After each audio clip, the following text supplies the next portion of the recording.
गोविन्दाय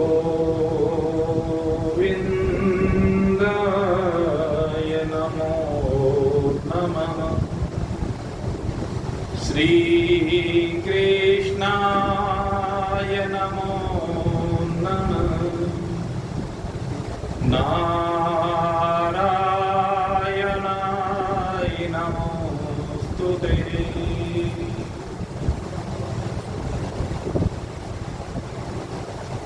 आज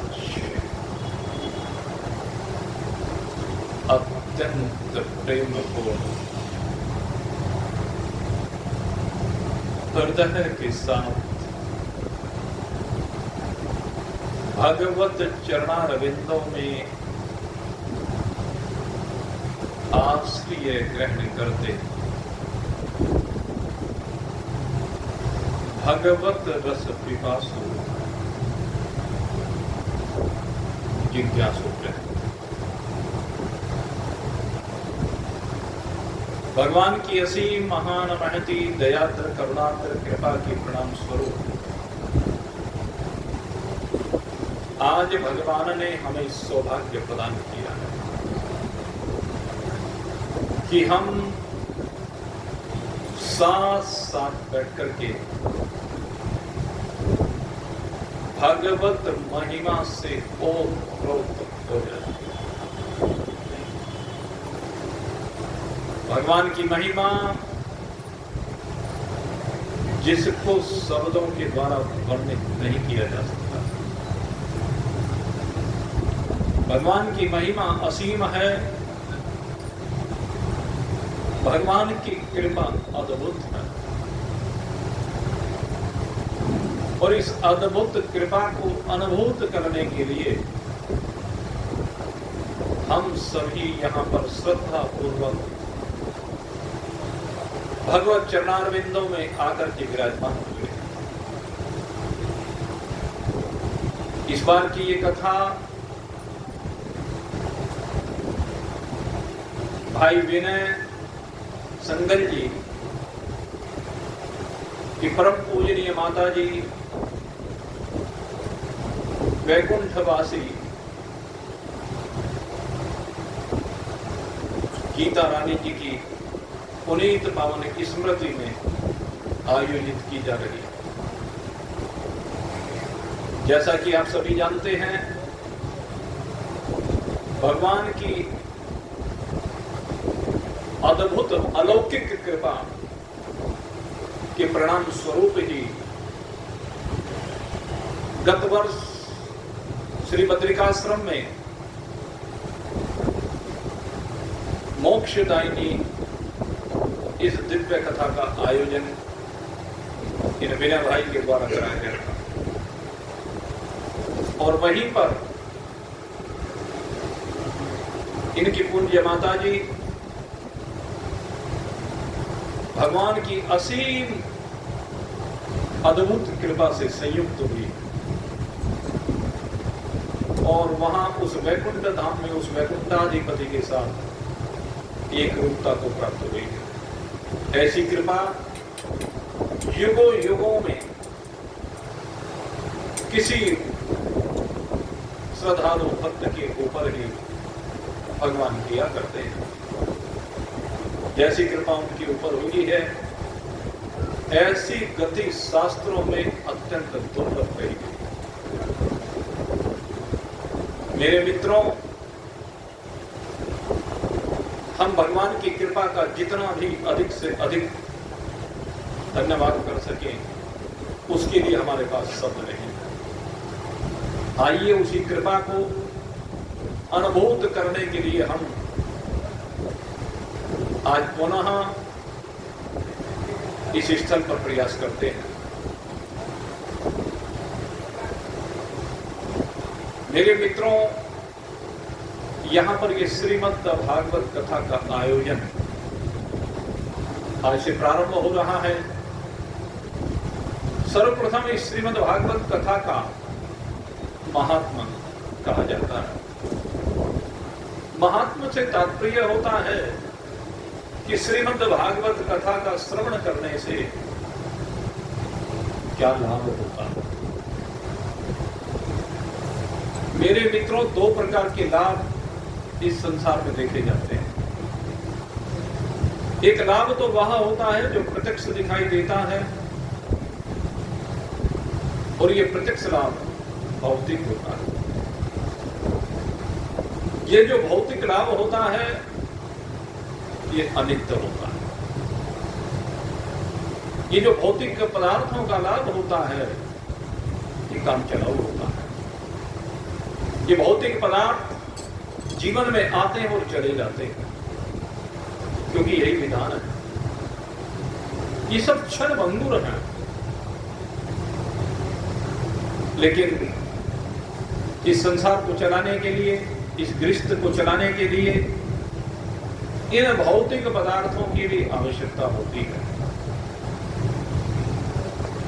मेरे मित्रों, जिसके ऊपर भगवान की कृपा होती है उसको ये भौतिक पदार्थ तो सहज रूप में उपलब्ध होते ही रहते हैं।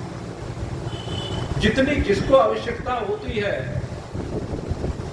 प्रारब्धानुसार या भगवत कृपा के अनुसार उनको वह पदार्थ मिलते ही रहते हैं। और दूसरा जो लाभ होता है मेरे मित्रों, वह लाभ होता है पारमार्थिक लाभ। और महान पुरुष जब चर्चा करते हैं तो इस पारमार्थिक लाभ की ही चर्चा करते हैं। हमारे संतों ने, हमारे ग्रंथों ने बारंबार जिसकी महिमा का वर्णन किया है वह पारमार्थिक लाभ की ही बात है। बड़े भाग्य से ये मानव का तन हमें प्राप्त होता है, और इस मानव के तन को प्राप्त करके मेरे मित्रों, जहां तक भौतिक पदार्थों की बात है, उन भौतिक पदार्थों की उपलब्धियों के लिए ये मानव का तन नहीं मिला। भौतिक पदार्थ तो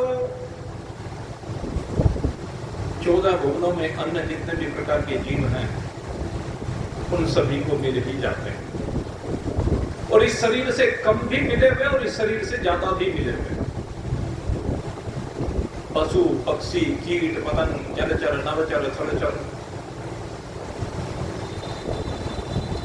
अतल, वितल, सुतल, तलातल, रसातल,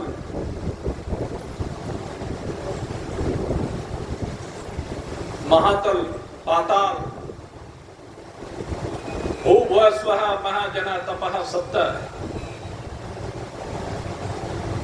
ये जितने भी नीचे और ऊपर के लोग हैं, इनमें ये भोग तो यथासंभव सबको मिल रहे हैं। मनुष्य से कम भी मिल रहे हैं और मनुष्य से ज्यादा भी मिल रहे हैं। मनुष्य से अधिक तो पशु को भी ये भोग मिल जाते हैं, किसी किसी भोग की अगर मैं बात करूं। लेकिन मेरे मित्रों, जो नहीं मिलता है वो क्या है? जो अन्न किसी भी शरीर में नहीं मिलता है, केवल इस शरीर में ही मिल सकता है, वह परमात्मा। परमात्मा अन्न किसी भी शरीर में किसी भी जीव को मिल नहीं सकता है। अगर कभी मिला भी है अपवाद स्वरूप, तो वो भी किसी पूर्व प्रारब्ध के कारण से, और वो प्रारब्ध भी तीव्र प्रारब्ध। वो तीव्र प्रारब्ध के कारण से कभी कभी मिल पाया है किसी किसी को, उसकी चर्चा भी हम करेंगे। लेकिन मेरे मित्रों, सबसे बड़ी बात है इस मनुष्य शरीर की उपलब्धि हम सबको हुई, और इस मनुष्य शरीर में हमें क्या प्राप्त करना है ये सोचना है। क्या केवल इन सांसारिक पदार्थों को प्राप्त करने के लिए मनुष्य का तन हमने धारण किया है? मेरे मित्रों, इसके लिए नहीं धारण किया। भोगों के लिए शरीर धारण नहीं किया गया है। ये शरीर भगवान ने जो दिया है, अहेतुक जो कृपालु हैं भगवान, उन्होंने ये शरीर इसलिए दिया है कि इस शरीर में आकर के तू सदा सदा के लिए जन्म और मृत्यु के चक्र से बाहर निकल जाए। इस शरीर में आकर के वह कार्य तेरे को करना है जिससे फिर से तुझे गर्भ में ना आना पड़े। जिसके द्वारा फिर तू मृत्यु को कभी प्राप्त ना हो। ये मनुष्य शरीर इसलिए मिला है, तुझे अमरता मिल जाए। हमारे में से कोई भी मरना नहीं चाहता है कि कोई मरना? संसार में कोई भी मरना नहीं चाहता है, लेकिन रोज शरीर मर मर कर जा रहे हैं। अगर इस मृत्यु से छूटना चाहते हो तो मेरे मित्रों, इस भागवत की शरण में आना। ये भागवत आपको मृत्यु के भय से छुड़ा देगा। जो भी भागवत की शरण में आ जाता है, जो भी भागवत को हृदयंगम कर लेता है, मृत्यु का दुख उसके जीवन में रहता नहीं। मृत्यु उसे स्पर्श कर सकती नहीं, मृत्यु उसे छू सकती नहीं, क्योंकि उसे अपने उस वास्तविक स्वरूप का बोध हो जाता है, जिसको जानने के बाद, जिसको पा लेने के बाद फिर मृत्यु रहती ही नहीं है। मृत्यु की कल्पना ही समाप्त हो जाती है। तो मेरे मित्रों, आइए आज हम इस भागवत ग्रंथ की शरण में आ जाएं। ये भागवत भगवान का वांगमय स्वरूप है, जो स्वयं भगवान ने उद्धव जी को प्रदान किया है। उद्धव जी ने बड़ी श्रद्धा से संयुक्त होकर के इसको धारण किया। हमें भी श्रद्धा से संयुक्त होकर के इस भागवत के उस दिव्य ज्ञान को ग्रहण करना है, जिसे उद्धव ने धारण किया, और उद्धव धारण करके जन्म और मृत्यु के चक्र से विनिर्मुक्त। आइए चलते हैं सीधे भागवत जी की ओर। भागवत का प्रारंभ नैमिषारण्य की पुनीत पावन भूमि पर होता है, जिसमें कथा आती है। एक बार सोनक आदि 88,000 ऋषि एकत्रित हुए, और एकत्रित होकर के उन ऋषियों के मन में भाव आया कि हमें प्रातः काल में अग्निहोत्र यज्ञ करना है, और तदुपरांत हमें ज्ञान यज्ञ करना है, और 1000 दिव्य वर्षों के लिए करना। ऐसा भाव मन में आया। अब 88,000 ऋषि कहां बैठे, कौन सा स्थान अनुकूल हो, ये विचार करने लगे। और जब कुछ समझ में नहीं आया सोनक आदि ऋषियों के, तो गए सीधे सीधे ब्रह्मदेव की शरण। सोनक जी कितने महान ऋषि हैं, कैसे तपस्वी होंगे, कैसे सिद्ध महान पुरुष होंगे, जिन्होंने अपने हृदय के तार सीधे सीधे ब्रह्मदेव से जोड़े, सृष्टिकर्ता ब्रह्मा जी। ये दिल के तारों की तो बात है। जिसके दिल के तार जुड़ जाते हैं ना, उसी का कल्याण होता है, क्योंकि दिल में ही वो दिलदार बैठा होता है। इस दिल के ही निकट आना होता है। हम सारे संसार में भ्रमण करते हैं, लेकिन इस दिल के निकट नहीं आके लेते हैं। जिस समय इस दिल के मेरे मित्रों निकट आ जाओगे, अपनी यात्रा को अपने ही दिल में लेकर के आ जाओगे, तो भगवत दर्शन हो जाएगा। आपको बता दो, ये जो जीव होता है, ये शरीर के अंदर बैठा हुआ है, और न जाने कब से ये यात्रा कर रहा है, करोड़ों वर्षों से, अरबों वर्षों से इसकी यात्रा चल रही है। युग युगांतर, कल्प कल्पांतर से इसकी यात्रा चल रही है। इन शरीरों में यात्रा चल रही है। शरीर बदलते रहते हैं, वाहन की तरह से, घरों की तरह से, वस्त्रों की तरह से इसके शरीर बदलते रहते हैं, लेकिन ये जीवन भर यात्रा कर रहा है। और जीव यात्रा करते करते रहता कहां है? कहते हैं जब जागृत अवस्था होती है, इस स्थूल संसार में जब ये भ्रमण कर रहा होता है, तो उस समय ये मस्तिष्क में भ्रमण करता है, मस्तिष्क में निवास करता है, और मस्तिष्क में निवास करके ये सारे संसार में विचरण करता है। इसका निवास कहाँ है, इसका विचरण कहाँ है? कहते हैं मन में निवास है, इस मस्तिष्क में निवास है, और विचरण यानी चरागाह स्थल वो कहाँ है? स्थूल जगत। इस स्थूल जगत में इन 19 तत्वों के माध्यम से स्थूल पदार्थों का भोग करता है। और कहते हैं जब स्थूल जगत से कुछ आंखें बंद करता है उस समय चिंतनशील होता है, मननशील होता है। वो अलग बात है कि मन कहां जा रहा है, तो कहते हैं फिर नए संसार का सृजन कर देता है, स्वप्नावस्था में पहुंच जाता है। और ये जीव जब स्वप्नावस्था में पहुंचता है तो कंठ में इसका निवास स्थान होता है, और इसका विचरण स्थल कहां होता है? इस जीव का विचरण स्थल वो स्वप्न का सूक्ष्म संसार जिसको ये स्वयं रचता है। स्वप्न के संसार का रचने वाला ये स्वयं होता है। और स्वप्न में क्या नहीं रच देता? अनंत कोटि ब्रह्मांडों का रचयिता बन जाता। अनंत कोटि ब्रह्मांडों को ये रच देता है, और अनंत कोटि ब्रह्मांडों को रच करके ये स्वयं उसमें विचरण करने लगता है। स्वप्न में ये माता पिता को भी स्वयं ही रच देता है, स्वप्न में पति पत्नी को भी स्वयं रच देता है, स्वप्न में जितना भी संसार है, नदी नाले पेड़ पर्वत सूरज चांद सितारे, यहां तक कि अगर भगवान है तो भगवान को भी रच देता। इस जीव में इतनी शक्ति है कि स्वप्नावस्था में सबका निर्माण कर देता। आप देखिए, आपके संकल्प से तो सब कुछ निर्मित हो रहा है। स्वप्न में और कौन है? स्वप्न में आपके अतिरिक्त कोई दूसरा नहीं है, आपके उस संसार में कोई दूसरा नहीं है। जो भी है सो आप ही अनेक रूप होकर के उस संसार में विचरण करते हैं।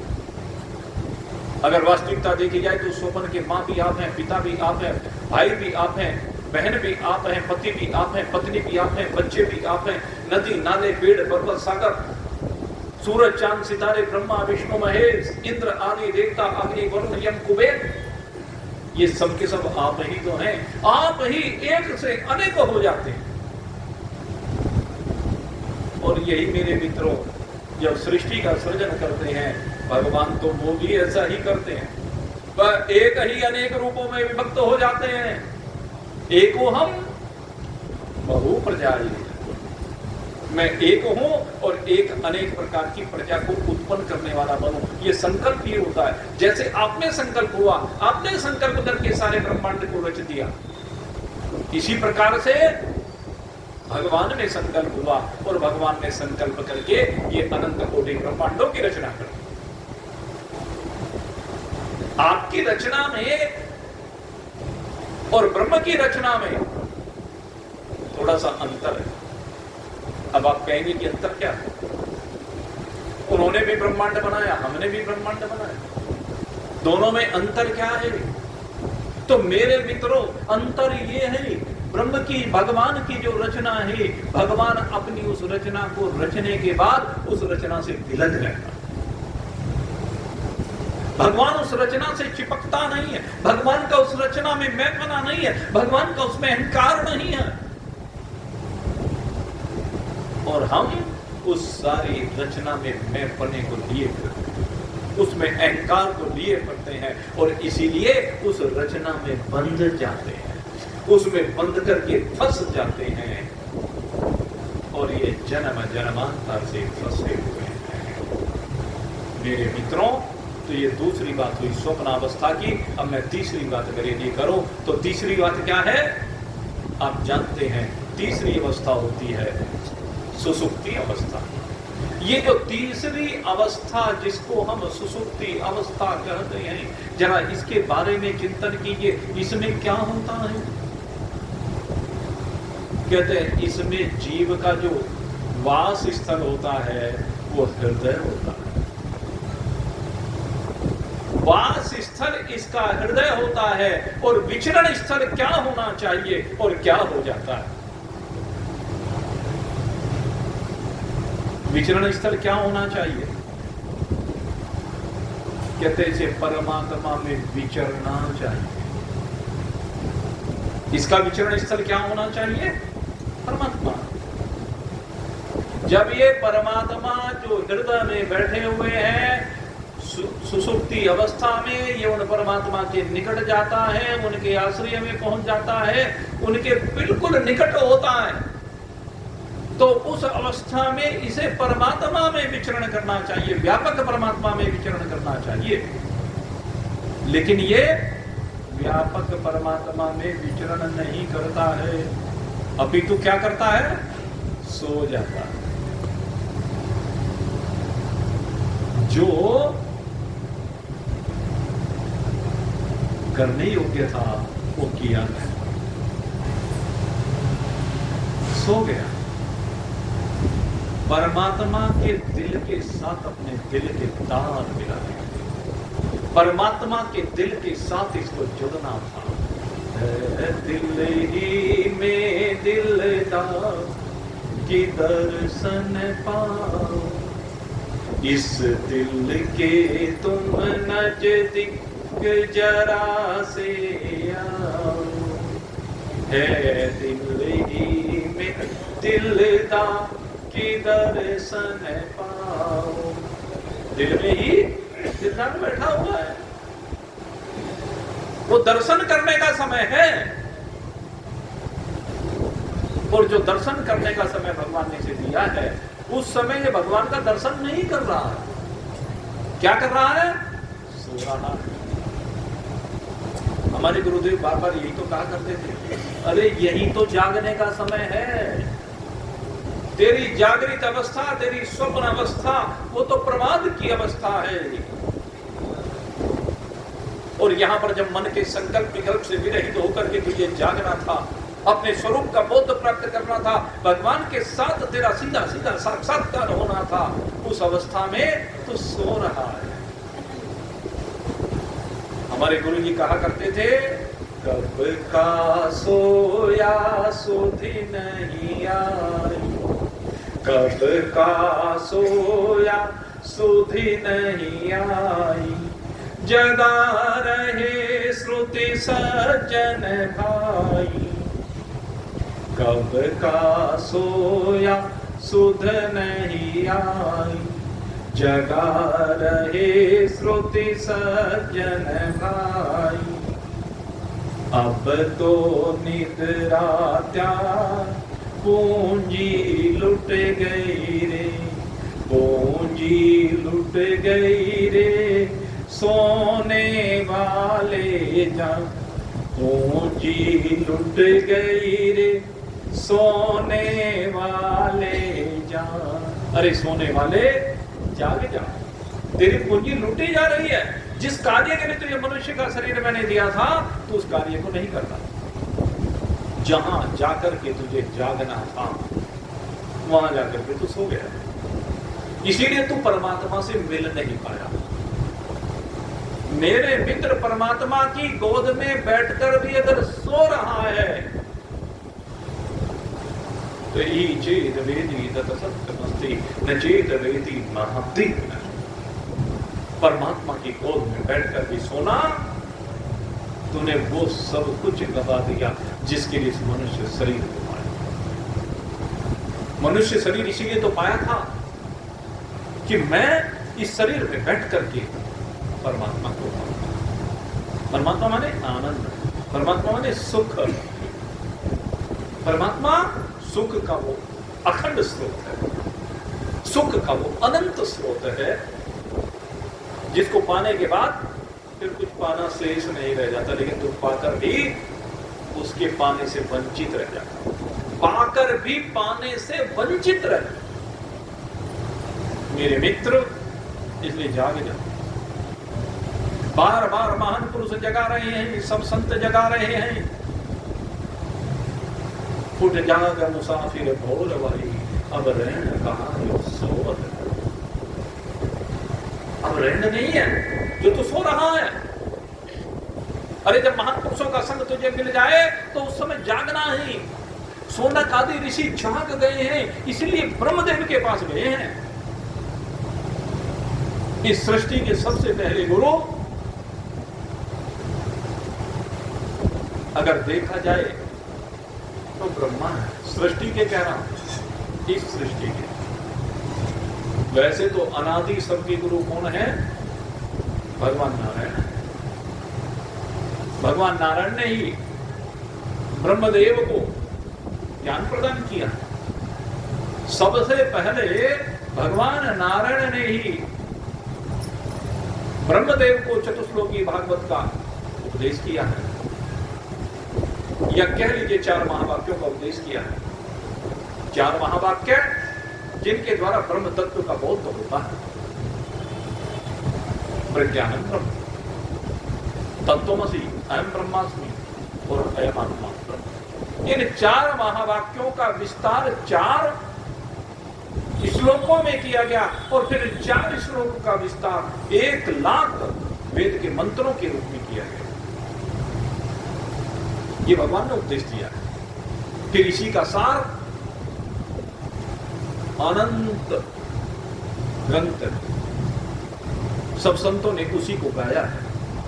सोनक आदि ऋषि उसी की महिमा का श्रवण करना चाहते हैं, उसी को जानना चाहते हैं। इसलिए ब्रह्मदेव की शरण में आए और प्रार्थना की, प्रभु आप जानते हैं इस सृष्टि का निर्माण आपने किया है, हे प्रभु हम जानना चाहते हैं हमारे लिए कौन सा स्थान उचित है जहां पर बैठ करके हम भगवान की महिमा का गुणानुवाद श्रवण कर सकें। कहने लगे, वाह तुम्हारे मन में कितना सुंदर भाव उत्पन्न हुआ है, तुम्हारा मन कैसे दिव्य भावों से संयुक्त हुआ है। धन्य हो तुम सोनक आदि ऋषि। अरे जब पुण्यों का पुण्य एकत्रित हो जाता है, जब भाग्य दरवाजे खोल देता है, तब जाकर के ये जिज्ञासा बना करती है जो तुम्हारे मन में आज जिज्ञासा बनी है, अर्थात तो ब्रह्म जिज्ञासा। इसी को कहते हैं ब्रह्म की जिज्ञासा। ब्रह्म कौन है, ब्रह्म क्या है, ब्रह्म को कैसे प्राप्त किया जाता है, इसकी अनुभूति कैसे होती है, इसी को जिज्ञासा कहते हैं। अपने संसार को एकत्रित करने की जिज्ञासा प्रकट की, संसार को एकत्रित करने के पदार्थ साधन प्राप्त कर लिए, तो क्या प्राप्त किया? एक बार एक व्यक्ति बहुत सी साधनाएं करने के उपरांत एक सिद्धि को प्राप्त करके हमारे गुरुजी के पास आया, और हमारे गुरुजी के पास जब आया, आकर के कहने लगे, गुरुजी मैंने बहुत बड़ी साधना की, 20 साल से लगातार साधना कर रहा हूं। कहने लगे, क्या साधना की तुमने? कहने लगे, गुरुजी अब मैं जल के ऊपर पैदल चल सकता हूं। कहने लगे, मूर्ख। हमारे गुरुजी ने कहा, रे मूर्ख, एक जल के ऊपर 2 आने की सिद्धि प्राप्त करने के लिए तूने 20 साल यूं ही गवा दिए। अरे अगर 20 साल तूने भगवान के साथ अपने दिल के तार जोड़ने में लगाए होते तो आज तो भगवान के साथ एक रूप हो गया होता। तूने अपने 20 सालों को यूं ही व्यर्थ गवा दिया। मेरे मित्रों, आप लखपति बन गए, करोड़पति बन गए तो क्या कमा लिया? क्या आप नहीं जानते कि सब यही छोड़ करके जाने वाले? सारे लाखी करोड़ी सब यहीं पर रह गए। किसी के साथ आज तक कुछ गया हो तो बता दीजिए।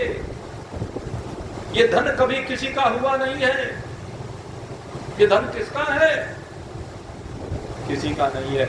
ये तो केवल कुछ समय के लिए, उपयोग के लिए आपको मिल जाता है। इस जीवन की दिनचर्या को चलाने के लिए आपको मिल जाता है, और बाद में सब यही छोड़ करके जाना पड़ता है। जर सिकंदर का यहीं पर रह गया, मरते दम लुकमान ये कह गया, ये भगदी हर हिजर काले जाए। सिकंदर का सारा धन यहीं पर धरा रहेगा। दुनिया का लुटेरा, सारी दुनिया को लूटने वाला सब यही छोड़ करके चला गया। और रावण को देखो ना, इतना धन कभी किसी के पास हुआ था जितना रावण के पास था। रावण के पास कितना धन था जरा कल्पना करके देखो। जिसके सारे महल, सारे किले, जितने उसके बेटे, पोते, सगे संबंधी, कर्मचारी, यहां तक कि नौकर भी, कहते उनके मकान भी सोने के बने थे, सोने की ईंटें हुआ करती थी। कल्पना करके देखो, किसी के घर में एक सोने की ईंट आ जाए वर्तमान में, उसकी चाल बदल जाएगी, उसके ढंग बदल जाएंगे। सोने की ईंट कितनी कीमती है भाई? 10 ग्राम 75,000 रुपए का हो रहा है। 1 किलो सोना 75 लाख रुपए का। अब सोने की ईंट कितने वजन की होती है हमने तो देखी नहीं, इसलिए हमें पता भी नहीं। लेकिन 5-4 किलो की तो होती ही होगी, क्योंकि सोना वजन में बहुत भारी होता है। तो वो तो करोड़पति हो गया ना जिसके पास ये चीज हो गई, तो उसकी तो चाल अपने आप बदल जाएगी। लेकिन मेरे मित्रों, यहाँ की चाल कैसी ही हो, उससे कुछ फर्क पड़ना नहीं है। असली बात तो यह है वहां की चाल आपकी कैसी बन रही है, इसका महत्व है। अरे जब सब कुछ छोड़ करके यहां से जाओगे तो आगे की गति क्या है? बात तो ये है, इस शरीर को पाकर के आगे के लिए आपने कौन सा शरीर तैयार किया है, कौन सा लोक तैयार किया है? पशु, पक्षी, कीट, पतंग, जलचर, नभचर, थलचर, कौन सा शरीर प्राप्त करेंगे? किसके शरीर में जाएंगे? कुकर, सुकर, मक्खी, मच्छर, मछली, मगर, हाथी, किसके शरीर में जाओगे? जाना तो पड़ेगा ना। मेरे मित्रों, अगर करने योग्य कार्य को नहीं किया तो इन शरीरों में जाना पड़ेगा, इन शरीरों की यात्रा करनी ही पड़ेगी।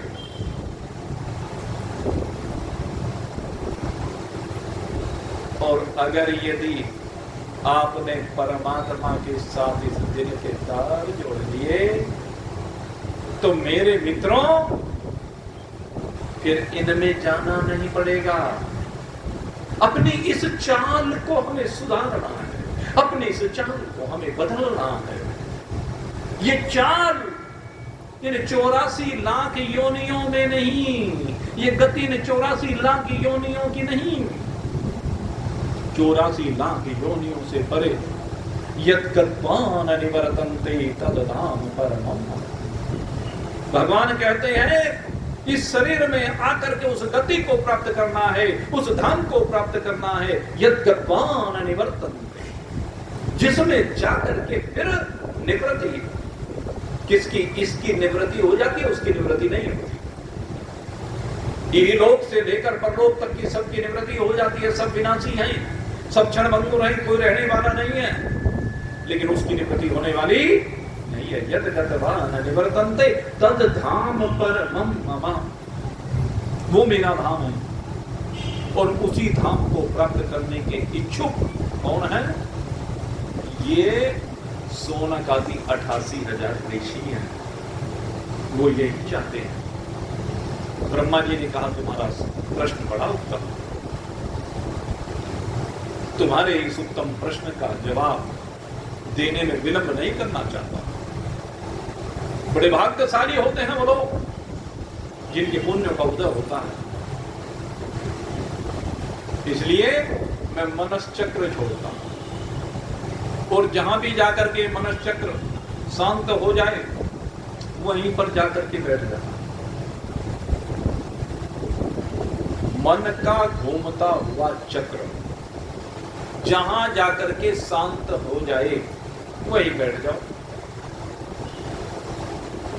मन का चक्र ही तो शांत होके नहीं देता। हमारे जो मन का चक्र है यही घूम रहा है। इस मन के घूमते हुए चक्र को शांत करना, क्योंकि यही तो सारी बीमारी की जड़ है। इसने तो सारी मानसिक बीमारियां बना रखी हैं। ये मन का चक्र कहां घूम रहा है? तेरे बनाए हुए संसार में घूम रहा है। तेरे बनाए हुए संसार में फंसा पड़ा। तूने जिस संसार का निर्माण किया है उसमें बार बार पीड़ा पा रहा। कारण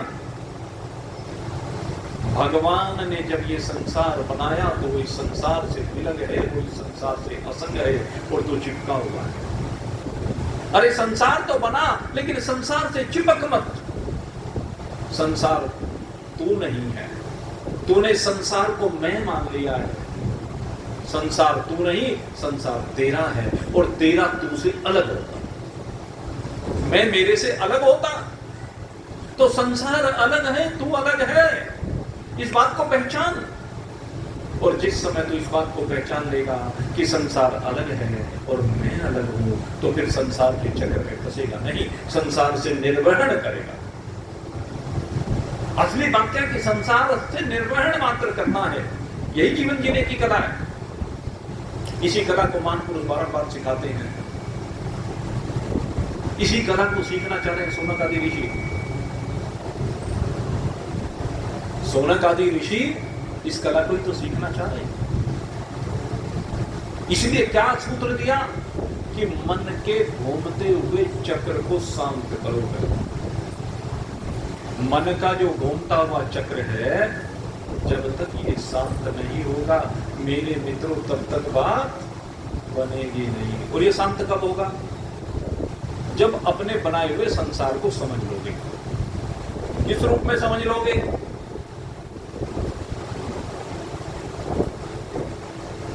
कहते हैं मिथ्या है। मिथ्या किसे कहते हैं? मिथ्या, मिथ्या को समझना। मिथ्या किसे कहते हैं? मेरे मित्रों, मिथ्या से तात्पर्य है जैसे रेगिस्तान है। रेगिस्तान में एक मृग प्यासा है, गर्मी के दिन है, बड़ी प्यास लगी हुई है। और जब उसको प्यास लगी हुई है तो क्या देखता है कि दूर उसे समुद्र दिखाई दे रहा।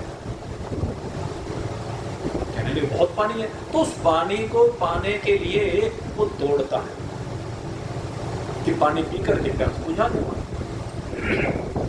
लेकिन अपनी प्यास को बुझाने के लिए जो पानी के पास दौड़ता है,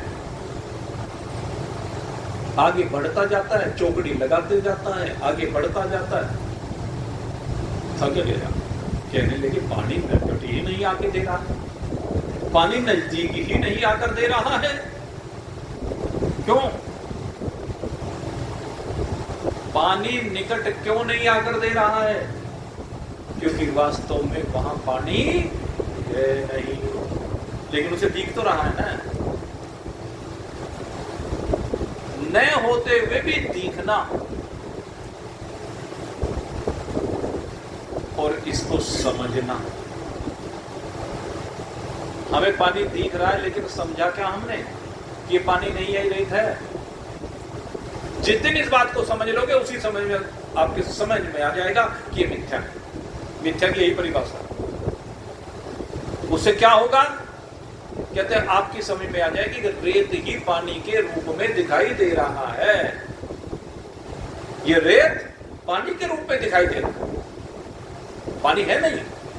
ठीक इसी प्रकार से हम इस संसार में सुख पाने के लिए इस संसार को भोगते हैं, इसको इकट्ठा करना निरंतर चाहते हैं। सोचते हैं कि इसमें सुख मिलेगा, लेकिन इसमें सुख हो तभी तो मिलेगा। इसमें सुख है नहीं, आज तक इससे किसी को सुख मिला नहीं। सुख कहां है? कहते हैं सुख तो जब तेरा मन इसमें घूमना बंद कर देगा तब परमात्मा में तुझे सुख मिलेगा। महान पुरुष ये कहते हैं मन की तरंगे मार लो। जिस समय आप मन की तरंगों को मार लोगे उसी समय आपका भजन हो जाता है, और जब आपका भजन हो जाता है उसी समय परमात्मा को आप अपने आप में अनुभूत कर लेते हैं। परमात्मा आपसे कहीं दूर नहीं बैठा है, आपके निकट से निकट है। लेकिन उस निकट की अनुभूति तो करनी है ना। कब अनुभूति करोगे? बात तो ये है ना, अगर शरीर से ही चिपके रहोगे, शरीर को ही सत्य मानते रहोगे, इन ज्ञानेंद्रिय, कर्मेंद्रिय, प्राण, अंतःकरण, चतुष्ट, मन, बुद्धि, चित्त, अहंकार, इनको ही सत्य मानते रहोगे तो इनसे चिपके रहोगे ना। जब इनको असत मानोगे तब इनसे चिपकाव समाप्त होगा, और जब चिपकाव समाप्त होगा तब अपने आप में ही अपने आप की उपलब्धि हो जाएगी, अपने आप में ही इस आत्म तत्व को, परमात्मा तत्व की अपने आप में अनुभूति हो जाएगी। और जिस समय अनुभूति होगी तो आनंद के सिवाय दूसरा कुछ रहेगा। इसी आनंद को अनुभूत करने के लिए ये सोनकादि ऋषि गए हैं ब्रह्मा जी की शरण। ब्रह्मा जी का मन कितना, आप देखिए, दिव्य है। मन बनाना है तो मैं कहता हूं ब्रह्मा जी जैसा मन बनाइए। ब्रह्मा जी के जैसा मन तो किसी किसी बिरले का हो सकता है। ब्रह्मा जी के मन की विशेषता क्या है? कहते हैं ब्रह्मा जी ने जो मनस चक्र छोड़ा एक निमेष मात्र में, एक निमेष, जरा सा समय, कहते एक निमेष में शांत हो गया। आपका मन भी जब संसार के कार्यों में लगा हुआ है, संसार के कार्यों में लगकर संसार में घूम रहा है, तो आपके अंदर ये योग्यता होनी चाहिए कि एक निमेष में आपका मन शांत हो। कैसी भी विपरीत परिस्थिति हो, एक निमेष मात्र में आप शांत हो जाए, आपका चित्त शांत हो जाए। आपके घर में कितना झगड़ा हो रहा हो, लेकिन एक निमेष में आपका मन शांत हो जाना चाहिए। आपका कितना ही नुकसान हो गया हो, एक निमेष में आपका मन शांत हो जाना चाहिए। ये है बात। इससे पता चलता है आपकी साधना का। ब्रह्मा जी का मन एक निमेष में शांत हो गया, और कहां हुआ? अब आपको ये जानना चाहिए हमारा मन कहां शांत हो सकता है। ब्रह्मा जी का मन कहां शांत हुआ? कहते हैं एक अरण्य में शांत हो गए। उनका मन एक अरण्य में शांत होता है। निमेष मात्र में एक अरण्य में शांत होने के कारण से ही वह स्थान नैमिषारण्य कहता है। भाई आवाज को ठीक करो, बार बार एक रस नहीं होते, अदल बदल हो रहा है। ब्रह्मा जी का मनस चक्र अरण्य में शांत हुआ तो वो स्थान नैमिषारण्य कहता है। और जहां पर वो चक्र शांत हुआ वो स्थान चक्र तीर्थ कहता है। अब वहां पर सारे ऋषि आ गए, सौनक आदि सब ऋषि वहां पर आकर के एकाग्रचित्त हो गए, लेकिन उनका मन ब्रह्मा जी के जैसा मन नहीं है। ब्रह्मा जी का मन तो शांत हो गया, जो काम था वो हो गया, लेकिन उन सौनक आदि ऋषियों का काम तो नहीं हुआ। क्यों नहीं हुआ सौनक आदि ऋषियों का काम? सौनक आदि ऋषियों को बैठने के लिए स्थान ही तो मिला है अभी। जिस काम को वो करना चाह रहे हैं वो तो नहीं हुआ अभी। कहते कैसे शांत होगा? अब समझ लेना, मन कैसे शांत होगा? मन की उठती हुई तरंगे कब शांत होंगी? कहते जब आपका मन अरण्य में पहुंच जाए। अरण्य किसे कहते हैं? अरण्य वह स्थान है जहां निर्जन होता है। और दूसरा भाव आध्यात्मिक इसका, अरण्य उसे कहते हैं जहां आपके चित्त की कोई भी वृत्ति न उठ रही, सुनसान। जिस समय आपके चित्त की वृत्ति उठनी बंद हो जाए, आपके मन में कोई संकल्प ना हो, आपका मन कोई विकल्प ना परोस रहा हो, तो इसे कहते हैं वो अरण्य स्थल। जरा विचार करके देखिए, चिंतन करके देखिए, क्या आप वास्तव में कभी उस अरण्य में पहुंच पाए हैं क्या? क्या आपने उस अरण्य में पहुंचने का प्रयास किया है क्या? और मेरे मित्रों सच जानिए, जो इस अरण्य में पहुंच जाता है, जिस समय इसका मन अरण्य में पहुंच जाता है, ये शांत हो जाता है, तो इसका वास स्थान हृदय में होता है। लेकिन अब की बार ये उस हृदय में जाकर के सोता नहीं। जब चित्त की वृत्ति शांत हो जाती है तो ये सोता नहीं है, ये जागता है। उस अरण्य में जाकर के जागता है, दिल में जाकर के जागता है, और जागता है तो वहीं पर परमात्मा साक्षात्कार हो जाता है, इसका परमात्मा से मिलन हो जाता है। बार बार कहता रहता है मेरा हरि से मिलन है कैसे, गली तो चालू बंद, गली बंद नहीं है भाई, गली तूने बंद कर रखी है, गलियों के रास्ते तेरे को खोलने पड़ेंगे। कौन सी गली? जो गली परमात्मा की ओर जाती है, जो गली परमात्मा की ओर जाती है, उनके रास्ते तुझे खोलने पड़ेंगे, कोई दूसरा खोलने के लिए नहीं आएगा। हाँ, सहायक है। कौन सहायक बनेगा गलियों के रास्ते खोलने के लिए? शौनकादि ऋषि कहते हैं प्रभु हम अरण्य में तो आ गए, लेकिन अभी रास्ता खोलने वाला नहीं मिला, हमें रास्ता खोलने वाला चाहिए। अब बार बार पुकार करते हैं, बार बार ये हृदय द्रवित होता है, वाणी गदगद हो जाती है, ये साधक के लक्षण है। भगवान से प्रार्थना करते करते, भगवान को पुकारते पुकारते, भगवान के चरणों में अरदास लगाते लगाते आपका हृदय रोने लगे। मैं कौन गावत, मैं कौन गावत, पुलक शरीरा, गद गद गिरा, नैन बहनीरा, मैं गुण गावत, पुलक शरीरा, गद गद गिरा, नैन बहनीरा। हे गोविंद, हे गोपाल, हे मेरे नारायण, मेरा चित्त बहुत परेशान है प्रभु, मैं चाहता हूं कि आपसे मिलन हो, मैं चाहता हूं कि आप आए।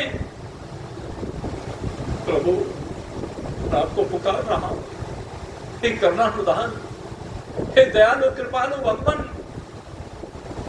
अपने मिलन का रास्ता खोल दीजिए, हमारे ऊपर कृपा कर दीजिए।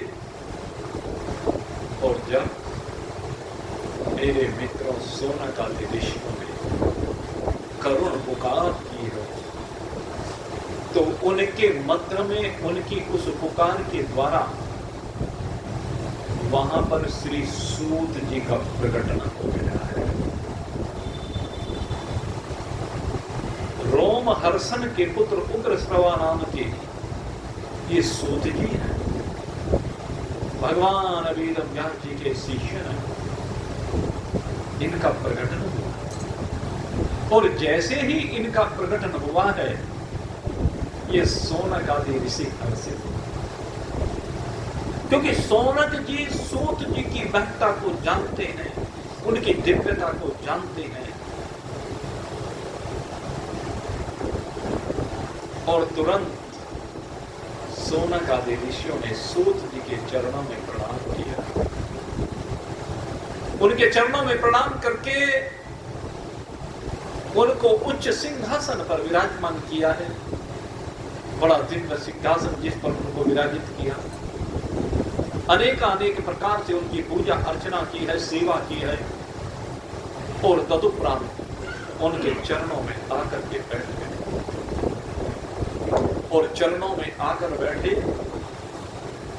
सूत जी ने कहा, हे शौनकादि ऋषियों, आपने हमारा आह्वान किस लिए किया, आपने हमें किस लिए पुकारा, अपना अभिप्राय बताइए। कहते हैं प्रभु, ये कलिकाल चल रहा है, घोर कलियुग चल रहा है, और जब से भगवान इस धराधाम का परित्याग करके गए हैं, तब से इस कलियुग ने अपना प्रभाव जमा दिया है। हे प्रभु, हम कलियुग के पाप ताप की सीमाओं से बाहर निकलना चाहते हैं।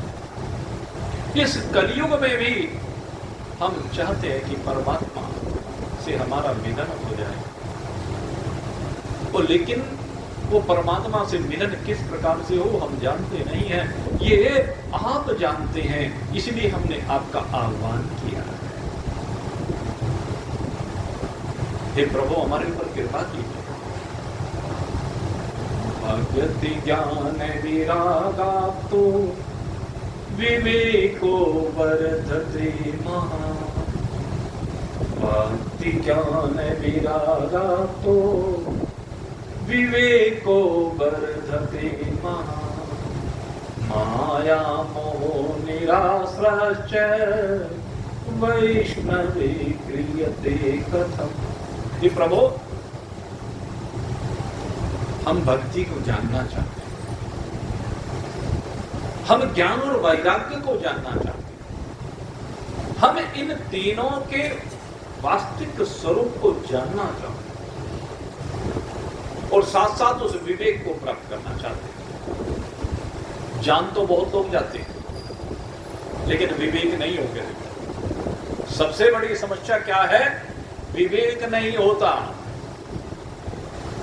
पता तो चल जाता है ब्रह्म सत्यम जगत मिथ्या, बताओ अच्छा किसको नहीं पता? आप जितने भी लोग यहां पर बैठे हैं,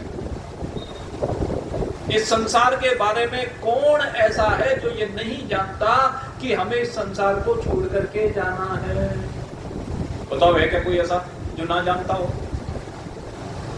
सबको पता है, जो वस्त्र धारण किए वो वस्त्र छोड़ने ही पड़ेंगे, जब पुराने हो जाएंगे, जीर्ण शीर्ण हो जाएंगे, बदलने ही पड़ेंगे। बताओ किसको नहीं पता? संसार के पदार्थ झूठे, ये देह झूठा, दोनों झूठे हैं कि नहीं है? बताओ किसको नहीं पता? अच्छा एक बात बताओ, ये तो झूठे की बात हुई, सच्चे की बात भी नहीं पता क्या? आप में कौन ऐसा है जो ये नहीं जानता कि सत्य कौन है? जिससे भी पूछेंगे कहने में सत्य तो एक परमात्मा ही है। बताओ किसको नहीं पता? जब किसी व्यक्ति का शरीर, जब जीव इसको छोड़ करके चला जाता है, यहां से लेकर के शमशान भूमि की ओर जाते हैं अंतिम संस्कार करने के लिए, पीछे पीछे क्या कहते हैं? हर व्यक्ति कहता जाता है, जितने भी पीछे पीछे जा रहे हैं सब कहते हैं राम नाम सत्य है। बताओ कौन नहीं कहता? तो पता होगा तभी तो कह रहे हैं। वो चूंकि प्रत्यक्ष देख रहे हैं कि ये जीव जैसे छोड़ करके गया है, जब तक वो इस शरीर में बैठा रहा, इस शरीर को मैं करता रहा, इस शरीर को लेकर के सारे पदार्थों को मेरे करता रहा, लेकिन आज वो जो जिनको मेरा कहता था वो सब यहीं रह गया, और ये शरीर भी उसका था, उसको भी यहीं छोड़ करके चला गया। इसलिए ये मिथ्या है। इस मिथ्यात्व को सबने अनुभव कर लिया है, इसलिए कहते हैं भाई ये सब शरीर मिथ्या है, ये संसार मिथ्या है, झूठा ये संसार है। और सच्चा क्या है? राम जी का नाम ही सत्य है। तो जानते तो सब है, लेकिन जानना अलग बात है, मानना अलग बात। जान करके मानना महत्व इस बात का है, जब जान करके आप मान जाएं। इसलिए कहा विवेक चाहिए। विवेको वर्धते महान्। हम विवेक प्राप्त करना चाहते हैं, जानने वाली बात नहीं है। भक्ति ज्ञान वैराग्य को केवल जानना नहीं है, वो विवेक चाहिए जिससे तीनों अपने जीवन में समाहित हो जाएं, जिससे माया मोह, जो माया और मोह है, कहते हैं उन दोनों की छुट्टी हो जाए। भक्ति ज्ञान विरागाप्तो विवेको वर्धते महान्। माया मोह निराश्रश्च वैष्णवे क्रियते कथम्। कहते वैष्णवों को क्या करना चाहिए? वैष्णव माने जो भगवान विष्णु को मानते हैं उनको वैष्णव कहते हैं। जो भगवान विष्णु को अपना ईश्वर मानते हैं, जिनको ये पक्का पता है कि हमारा ईश्वर भगवान विष्णु ही है, वो भगवान के प्रति पूरी तरह से श्रद्धान्वित हैं। कहते उनका माया और मोह कैसे निपटे? कहते विवेक से निपटेगा। तो प्रभु हम यही चाहते हैं, इसी की कामना लेकर के आपकी शरण में आए हैं। बताइए, आप हमारे ऊपर कृपा कीजिए, कैसे निपटे ये? कहने लगे इसका तो एक ही उपाय है। क्या उपाय है? कहने लगे श्रीमद् भागवत कथा।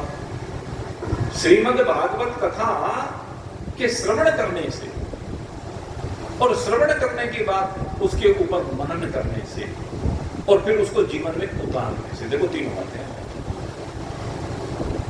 मनीषियों ने जो अंतरंग साधन बताए हैं उनमें श्रवण मनन निध्यासन। पहले सुनना है, सुनने के बाद उसके ऊपर विचार करना है और विचार करने के बाद उसे जीवन में उतारना है। जैसे किसी ने कहा कि रसगुल्ला मीठा होता है, ये आपने सुन लिया। अब उसके बाद क्या करना है? आपको पता तो चल गया मैं रसगुल्ला मीठा है, पहले कभी जीवन में देखा नहीं। तो फिर आप मनन करेंगे कि भाई रसगुल्ला मीठा होता है, गुरुजी ने बताया है कि रसगुल्ला मीठा होता है, जब खाएं तो बड़ा स्वादिष्ट लगता है, बड़ा मधुर मधुर रस उसमें से आता है। कहने का निध्यासन करके देखें। निध्यासन मतलब रसगुल्ले को खा करके देखें। जो आपने सुना है, जो आपने उसके बारे में विचार किया है, दो बातें हुई। एक तो सुना, सुन करके आपको अच्छा लगा, लेकिन जब आपने उसके ऊपर विचार किया तो सुनने से ज्यादा अच्छा लगा। और तीसरी बात, जब आपने रसगुल्ले को खाया तो कैसा लगा? उसके सामने श्रवण और मनन सब फीके पड़ गए। बात यह है, तो जब जीवन में उतार लोगे ना, आपने परमात्मा की महिमा को सुन लिया, सुनने के बाद विचार कर लिया कि हाँ गुरु जी ने ऐसा बताया, ऐसा है, वास्तव में बहुत अच्छा होगा अगर यदि ऐसा हो जाए, और फिर आपने प्राप्त कर लिया। आनंद तो तब है जब प्राप्त कर ले। उस आनंद को कौन वर्णन कर सकता है? जरा चिंतन करके देखिए, कोई कर सकता है क्या उस आनंद का वर्णन? आप चिंतन कीजिए, एक छोटा सा बालक ध्रुव, आप जानते हैं, छोटा सा नन्ना मुन्ना सा बालक है, बड़ा प्यारा सा। वो छोटा सा बालक क्या देखता है कि उसके पिता श्री राजगद्दी पर बैठे, एक सिंहासन पर बैठे हुए, क्या लीजिए, और सिंहासन पर बैठे हुए वो उत्तानपाद अपनी दूसरी पत्नी का जो बेटा है सुरुचि का, जिसका नाम उत्तम है, उसको गोद में लेकर के खिला रहा। बच्चा बाहर कितना ही खेला है, दूसरे के पास कितना ही खेला है, लेकिन जो सुख अपने पिता की गोद में खेलने का मिलता है वो किसी की गोद में नहीं। अपनी माता के हृदय से लगने का जो सुख है ना बालक का, वो सुख भगवान के हृदय से भी लगने का नहीं होता। उसके लिए तो उसकी मां ही भगवान होती है कि नहीं होती? मां भगवान से कम नहीं है। इसलिए हमारे यहां शास्त्रों में मां को सबसे मुख्य कहा गया, सबसे पहले कहा गया है, सबसे अधिक पूजनीय कहा गया है। जब देवताओं की बात आती है, गुरुओं की बात आती है, तो मां को ही सबसे पहले कहते हैं। मातृदेवो भव, माता ही सबसे पहली देवता और सबसे पहली गुरु होती है।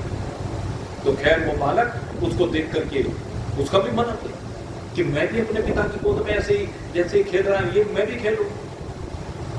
और वो खेलने की इच्छा लेकर के चला गया राजगद्दी के निकट, सीढ़ियों पर चढ़ने लगा। बराबर में सुरुचि बैठी हुई थी। खबरदार खबरदार, आगे मत बढ़। क्यों? मैं अपने पिता की गोद में बैठ करके खेलना चाहता हूं, जैसे उत्तम खेला ऐसे मेरे पिताजी है, जैसे इसके पिता ऐसे मेरे पिता। खेलना चाहता है गोद में, लेकिन सुरुचि ने निकट आने नहीं दिया, झटकार दिया, दुत्कार दिया। और रोता हुआ बालक अपनी मां के पास गया और मां के पास जाकर के रोने लगा जब अपनी व्यथा को प्रकट किया तो माँ ने क्या कहा, बेटा तो ऐसे पिता की गोद में बैठना क्यों चाहता है जो तुझे बैठाना ही नहीं चाहता अपनी गोद में? जो अपनी गोद में तुझे बैठाना ही नहीं चाह रहा है, उसकी गोद में बैठ करके तुझे मिलेगा क्या? बता, उसकी गोद में बैठ करके तुझे सुख मिल सकता है क्या? सोचो, आप अपने रिश्तेदार दुनिया भर के होंगे और एक ऐसा रिश्तेदार जो आपको देख करके मुंह फेर ले, आपको देखते ही अनर्गल बातें करने लगे, गालियां देने लगे, तो उसके पास जाने को जी करेगा क्या? बताइए। जैसे जमाई होता है ना, पहले जम कहा जाता था जमाई, और कोई कोई जमाई ऐसा होता था कि नाक में दम किए रखता था बात, इसलिए उसको जम कहा जाता था। तो जब भी वो आ जाता था, अब मजबूरी में खातिर तवज्जो तो करनी पड़ती थी, लेकिन दिल से उसके प्रति कोई सम्मान का भाव नहीं होता। तो बात यही है ना, अरे जो तुम्हारे से प्रेम नहीं करता है उसके पास जाने से होगा क्या? उससे मिलने से होगा क्या? उसकी गोद में बैठ करके मिलेगा क्या तुझे? अरे जब तुझे गोद में बैठाना नहीं चाहता तो जबरदस्ती उसकी गोद में बैठ भी कर तुझे प्रेम कैसे करेगा? और जब वो तुझे प्रेम नहीं करेगा तो तुझे सुख कैसे मिलेगा, आनंद कैसे मिलेगा? नहीं मिलेगा। बेटा ऐसी गोद में बैठ करके क्या करना? और अगर यदि तू गोद में बैठना ही चाहता है तो उसकी गोद में बैठना है जो तुझसे असीम प्रेम करेगा। और वो ऐसा पिता है, कहते ये पिता, ये तो मिट्टी का माधव है। ये पिता कैसा है? मिट्टी का माधव, लौकिक पिता। कहते तो मर जाने वाला है, ये सदा रहने वाला नहीं, इसका प्यार तो झूठा है, इसका प्यार झूठा। कहने लगे वो पिता जिसकी गोद में बैठने के बाद तुझे आनंद की अनुभूति हो, वो पिता जो तुझे अपने निकट आते ही अपने आप आगे हाथ बढ़ा देगा और अपनी गोद में बैठाएगा, न केवल गोद में बैठाएगा, अपने हृदय से लगाएगा, तेरे मस्तक को चूमेगा, तुझसे असीम प्रेम करेगा। ये तो पिता तो वहां है। कहने लगे वो पिता कौन है? मैंने तो उस पिता को देखा नहीं, मैंने तो इसी पिता को देखा है।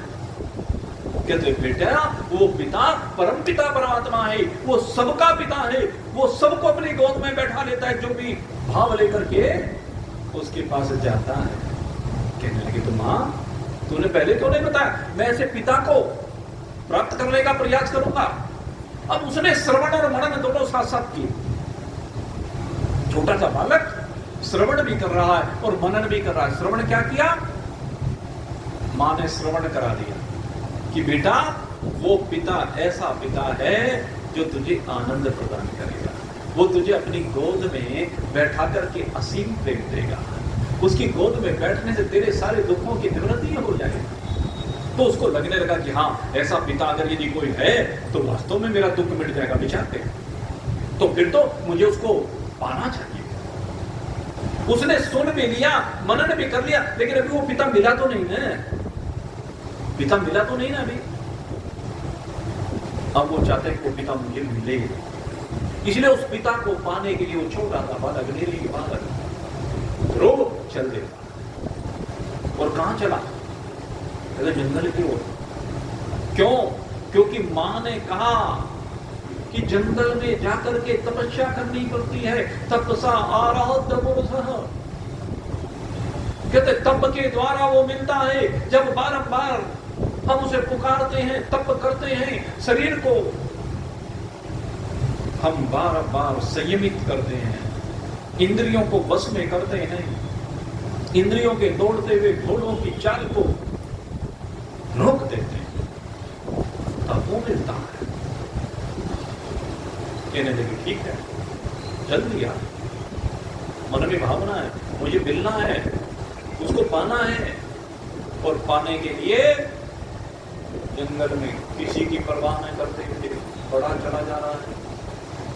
भगवान ने देखा ये छोटा सा बालक, इस जंगल में इतने हिंसक पशु रहते, नहीं जाने कौन पशु आकर के इसको अपना आहार बना ले, इसलिए भगवान ने नारद जी को भेजा है।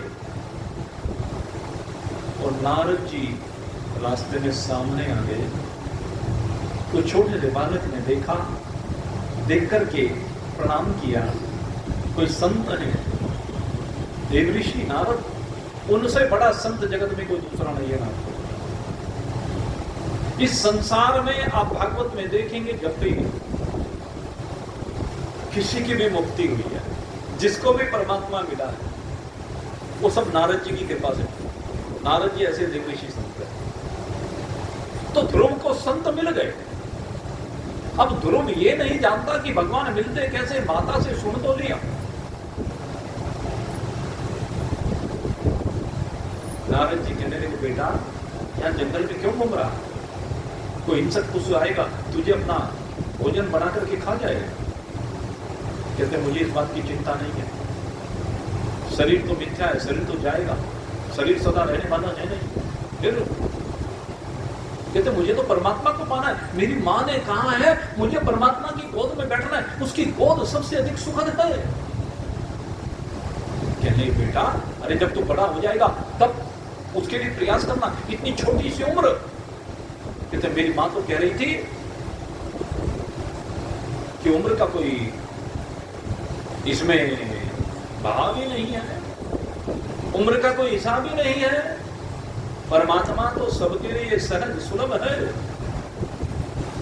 ये बाल्यावस्था, जवानी, बुढ़ापा, ये सब अवस्थाएं तो आने वाली है और जाने वाली है। जीव इस शरीर में जो बैठा हुआ है वह तो सदा एक रस है। इसलिए बाल्यावस्था की क्या फर्क पड़ता है इससे?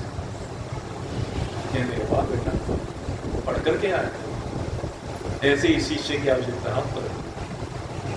कहने लगे चल मैं बताऊंगा तुझे कैसे परमात्मा, और परमात्मा को मिलने का सूत्र बता दिया।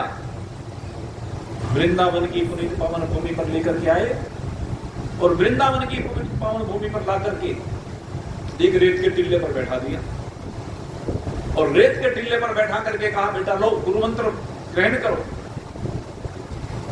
गुरु मंत्र में बहुत शक्ति होती है।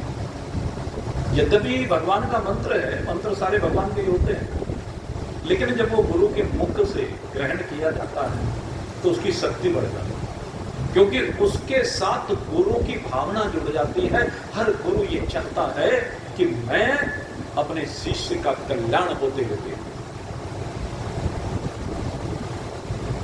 जब भी किसी की दीक्षा होती है शिष्य की, तो शिष्य की दीक्षा के साथ ही गुरु के मन में एक भाव होता है कि ये मेरा शिष्य इस मंत्र के माध्यम से, मेरे इन वचनों के माध्यम से, मेरे इन दिशा निर्देश के माध्यम से परमात्मा को पा जाए। देखिए यही भाव गुरु का सदा हुआ करता है, और इसी भाव के वशीभूत हैं देव ऋषि नारद जी। और देव ऋषि नारद जी ने उस टिल्ले पर बैठा करके आज गुरु मंत्र दे दिया है। बेटा बैठो और इस गुरु मंत्र को ग्रहण करके इसके द्वारा भगवान को पुकारो। गुरु मंत्र क्या है? भगवान को पुकारने का साधन। ओम नमो भगवते वासुदेवाय मंत्रिणान देवस्य कुर्यात् द्रव्यमयं बुधा।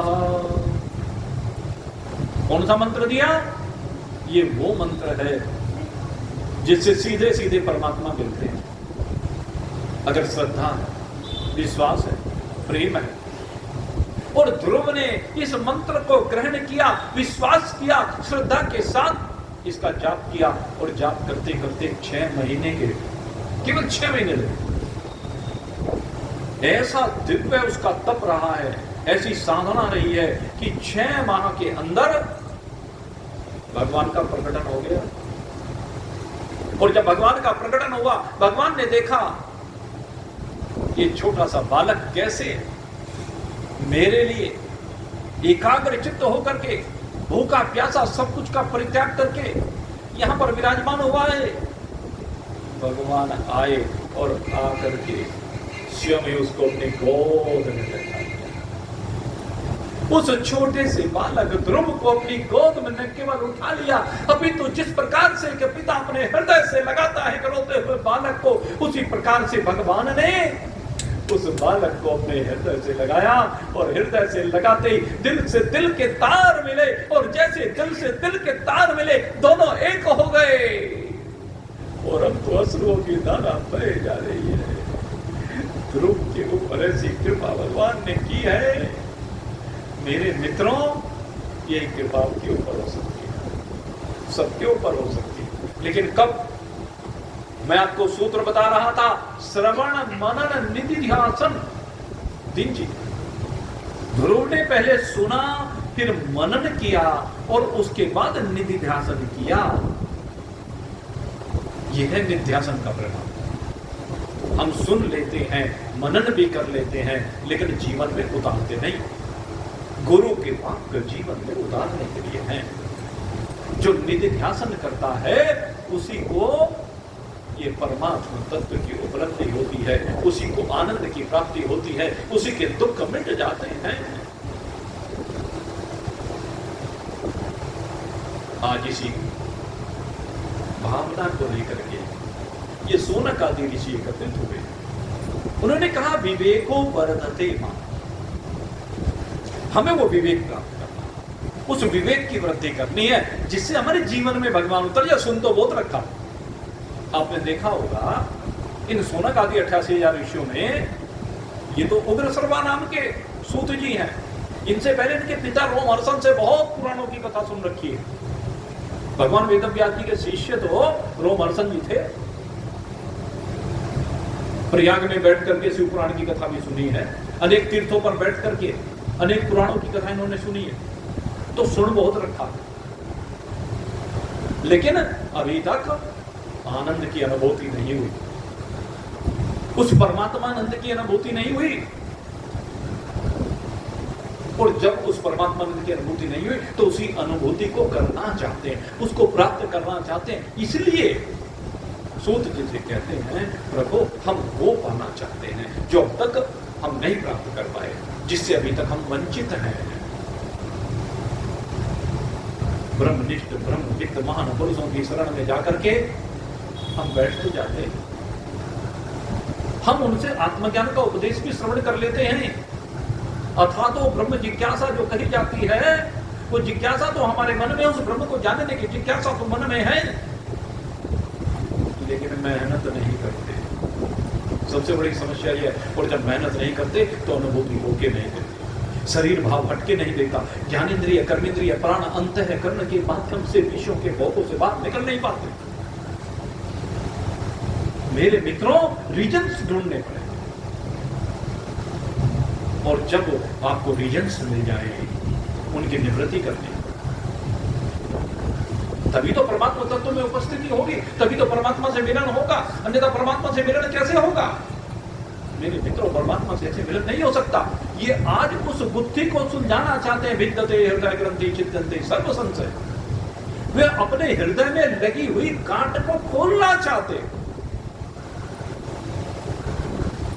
हम भी गांठ को ही खोलना चाहते हैं। भागवत कथा हृदय की गांठ खोलने के लिए है।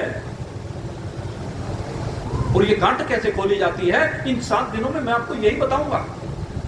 मैं आपको किस्से कहानी सुनाने के लिए नहीं आता। किस्से कहानी तो सुनाने हो तो आप बहुत सुन लेते हैं, टेलीविजन भी सुन लेते हैं, लेकिन मैं वो आपको बताना चाहता हूं, मैं आपको वो प्रेरणा देना चाहता हूं जिसके द्वारा आप अपने हृदय में लगी हुई गांठ को खोल सकें। जब तक ये गांठ नहीं खुलेगी ना, तब तक अपने स्वरूप का बोध नहीं हो सकता, तब तक आपको परमात्मानंद की अनुभूति नहीं हो सकती। इन गांठों को खोला, अभिद्यते हृदय ग्रंथि छिद्यन्ते सर्व संशय। अगर एक भी संशय शेष है परमात्मा को लेकर के, जीवात्मा को लेकर के और जगत को लेकर के, तो अधूरापन रह जाएगा और फिर से जन्म हो जाएगा। लेकिन भागवत की शरण में आने के बाद जन्म की बात नहीं है, क्योंकि मृत्यु ही नहीं है। जिसकी मृत्यु नहीं है उसका जन्म कैसा? जिसकी मृत्यु है उसका जन्म होगा, क्योंकि निश्चित है जिसने शरीर को धारण किया है, जीव भाव लेकर के आया है, उसे तो भाई जन्मना भी पड़ेगा और मरना भी पड़ेगा बारंबार। लेकिन इस शरीर में आकर के जिसने जीव भाव को निवृत्त करके एक ब्रह्मी भाव में उपस्थिति लगा दी है, ब्रह्मी भाव में विराजमान हो गया है, उसे नहीं भाई फिर आना जाना पड़ेगा। तो भागवत कैसा ग्रंथ है? ये ऐसा ही ग्रंथ है। सूत जी कहते हैं, बैठिए सोनकादि ऋषियों, तुम्हारा प्रश्न बड़ा दिव्य है, एकाग्रचित होकर के बैठो, अब मैं तुम्हें ज्ञान दूंगा। कौन सा ज्ञान? कहते ये वो ज्ञान है जो 7 दिन का परीक्षित के पास समय था, और उस 7 दिन के अंदर उसके अंदर ललक पैदा हुई, उसके अंदर जिज्ञासा पैदा हुई, वो तड़पने लगा परमात्मा को पाने के लिए, और 7 दिन में ही श्री सुखदेव जी की कृपा से उसको भगवान से मिलन हो गया, भगवान की प्राप्ति हो गई। कहते ये वो भागवत है, एकाग्रचित होकर के बैठिए। और भागवत का शुभारंभ करने जा रहे हैं। सबसे पहले मंगलाचरण किया। आइए मेरे साथ मिलकर के सबसे पहले महात्म में जो सबसे पहला मंत्र आता है, आइए हम उसके ऊपर चिंतन करते हैं। पहले उसका उच्चारण करते हैं। बात इसका उच्चारण मैं जरूर कराता हूं, क्योंकि अगर यदि केवल इस मंत्र को याद मात्र कर लिया ना आपने, इसी से सारे रास्ते खुल जाते। इस मंत्र की इतनी महिमा है, मैं कहता हूं दुनिया भर के जितने भी शास्त्र हैं केवल इस मंत्र का ही विस्तार है। इस मंत्र को ही समस्त ग्रंथों में एक्सटेंड करके समझाया गया। और जितने भी संत चाहे कुछ भी चर्चा करते हो, वो केवल इस मंत्र से अलग कोई चर्चा ही नहीं करते। ये श्रीमद् भागवत इसी मंत्र का विस्तार है। इसलिए मैं कहता हूं कम से कम इसको याद कर लीजिए।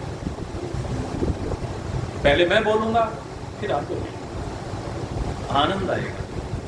बड़ा दिव्य मंत्र है, और याद भी कर लीजिए, बहुत सरल मंत्र, क्योंकि टुकड़ों में बोलूंगा, थोड़ा थोड़ा करके बोलूंगा।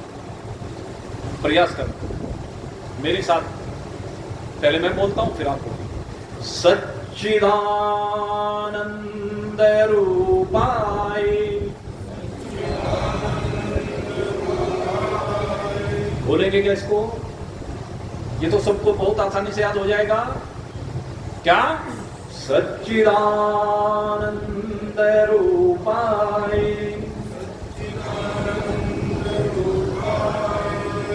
किसका रूप है ये? सच्चिदानंद किसे कहते हो? भगवान को। तो भगवान कहते हैं मेरा रूप सच्चिदानंद है, और भगवान में रूप की कल्पना नहीं है। रूप की कल्पना किसमें है? जहां पर पंचभौतिक जगत है वहां रूप की कल्पना है। परमात्मा का कोई रूप नहीं होता, सारे रूप परमात्मा की हैं। वैसे कोई रूप नहीं, परमात्मा का स्वरूप होता है। ये क्या है? परमात्मा का स्वरूप है, सत चित आनंद। इनको आगे डिफाइन करेंगे। सच्चिदानंद रूपाय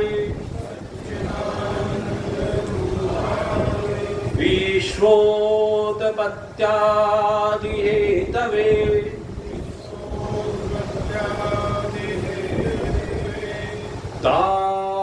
ताप्रलय विनाशाय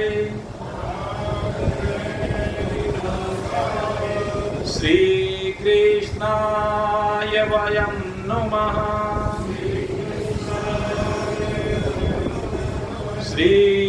श्रीकृष्णाय वयं नमः।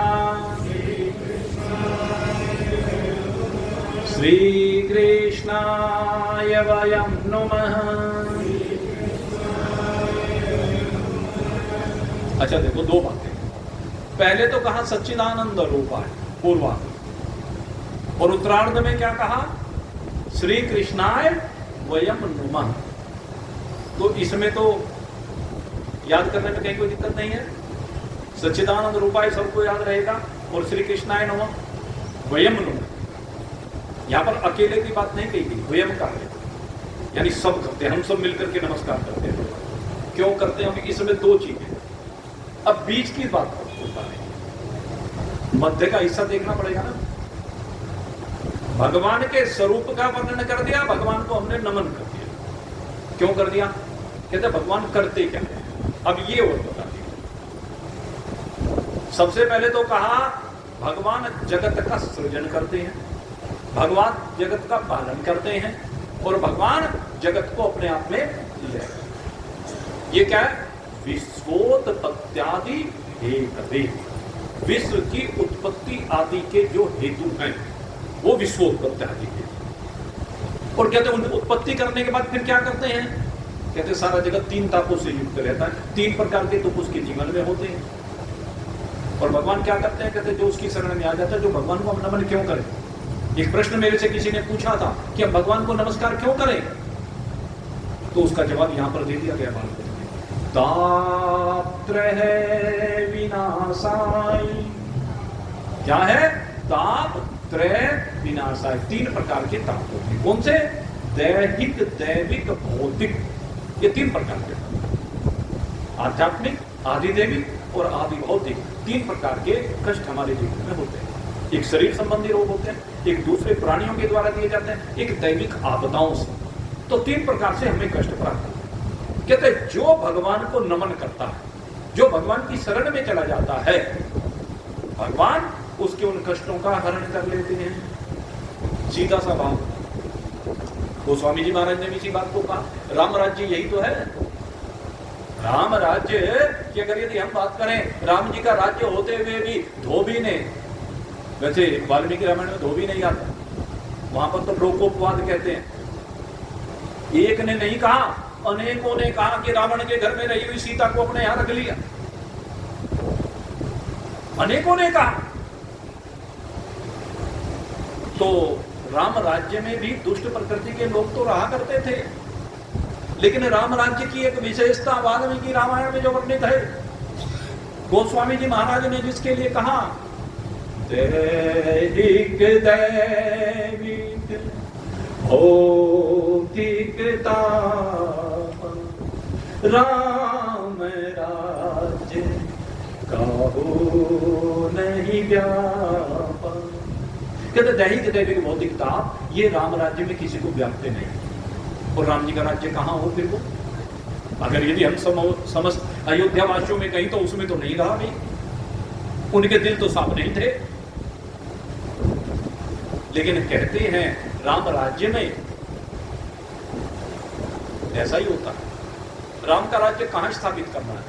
मेरे मित्रों, अपने दिल में स्थापित करना है। जिसने दिल में राम का राज्य स्थापित कर लिया, इस राम के राज्य को अपने घर में बनाइए। और जिसने अपने घर में राम का राज्य बना लिया, तापत्रय विनाश, उसके 3 प्रकार के तापों का विनाश हो जाता है। यही से भागवत का शुभारंभ होता है। यम प्रविजन्तमनुवेदं पेतिकृत्यं दैवायनो विरह कातर आजुहावः पौत्रेति तन्महतया तर्वो विनेदुत्तं सर्वभूतः मुनिमानितोऽस्मि। अज्ञानध्वान्त विध्वंसः कोटि सूर्य समप्रभः सूताख्यायी कथासारं मम कर्णरसायनम्।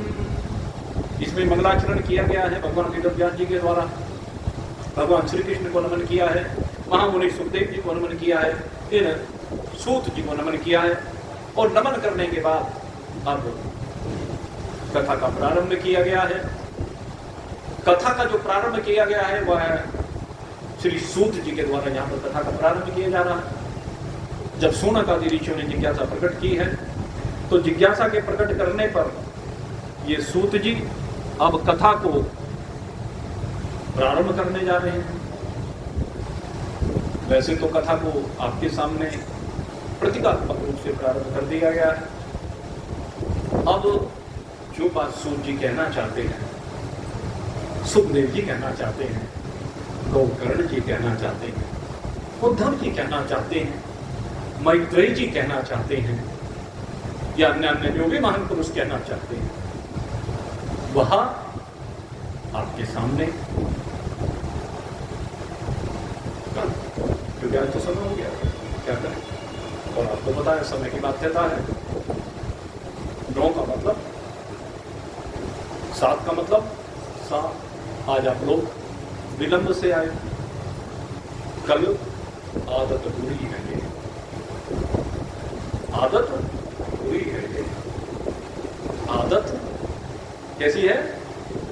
तो आदत अभी बदल डाले। अब ये आदत पहली बारी मैंने ऐसे देखा, क्योंकि अब की पहले हर बार यहाँ पर जो कथा होती थी वो रात्रि के समय होती थी, लेकिन इस बार थोड़ा सा चूंकि गर्मी के दिन है तो भाई सूर्य देर से ढलता है। लेकिन मेरे मित्रों, कथा तो समय पर प्रारंभ होगी। आज थोड़ा सा विलंब होगा, कल 7 बजे ही कथा प्रारंभ करेंगे। अब कोई आए या ना आए तो आपकी इच्छा है, नहीं आएंगे तो आपका नुकसान है। मुझे तो जो भगवान ने आदेश दिया है वो काम कर पाएंगे। आप सभी के लिए बहुत बहुत शुभकामना करते हुए अब यहीं पर आज की कथा को विश्राम दे रहा हूँ। अब आदरणीय पंडित जी आज आरती कराएंगे। आरती के बाद प्रसाद वितरण होगा और सबके लिए भोजन प्रसाद की व्यवस्था है। मेरा निवेदन है, कोई भी व्यक्ति भोजन प्रसाद लिए बगैर ना जाए। ये जो आतिथ्य कर रहे हैं, आप सब अतिथि हैं, देवतुल्य हैं, आपका सम्मान है, उनका भी सम्मान है। दोनों का सम्मान मिलकर भी एक सम्मान परमात्मा के चरणों में हम अपना समर्पित करें। बोलिए सच्चिदानंद भगवान।